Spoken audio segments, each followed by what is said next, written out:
ൂരിൻ്റെ പഴയ കാലം മുതലുള്ള ഒരു വ്യവസായി കേട്ടോ ഡിക്സി.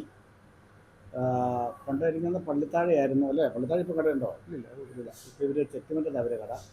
സഹിച്ചേട്ടൻ എന്ന് പറഞ്ഞാൽ ഞങ്ങളുടെയൊക്കെ ചേട്ടന്മാർ കൊടുത്ത് പഠിച്ചതാണ്. അത് കഴിഞ്ഞ് ചേട്ടൻ ഒരാളുടെ ചിക്കാവൂരുണ്ടല്ലോ അല്ലേ? ചിക്കാവൂരുണ്ട്. അപ്പോൾ ഈ സോഡ എന്ന് പറഞ്ഞാൽ ഒഴൂരിൻ്റെ ആദ്യത്തെ കമ്പനിയാണ്. നിങ്ങളല്ലേ ആദ്യം സോഡ തുടങ്ങിയല്ലേ? ഇന്നിവിടെ വലിയ ഫാക്ടറിയാണ്. ഞാനിവിടെ വന്ന് സോഡയൊക്കെ മേടിച്ചു. അപ്പോൾ ഞാൻ കഴിഞ്ഞ ദിവസം പള്ളി വെച്ച് കണ്ടായിരുന്നു. അപ്പോൾ ഇപ്പോഴും ഉണ്ട്. അപ്പോൾ ഇത് അതിലും വലിയ ഒരു കമ്പനിയായിട്ട് തുടങ്ങിയിരിക്കുന്നു. പിള്ളേരൊക്കെ എന്നാ പറയുന്നു? ഒരു മൂത്തോള് ജോലിയായി, മറ്റുള്ളത് പഠിച്ചുകൊണ്ടിരിക്കുന്നു. രണ്ട് പെൺപിള്ളേർ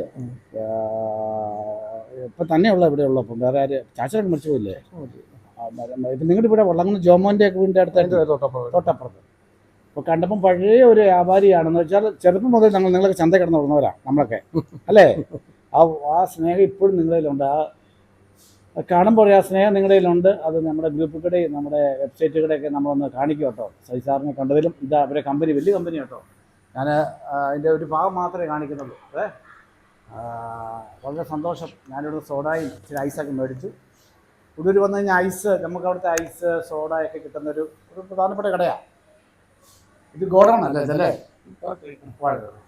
താങ്ക് യു കേട്ടോ. വളരെ സന്തോഷം. മോഹനായിട്ട് കാണിച്ചു.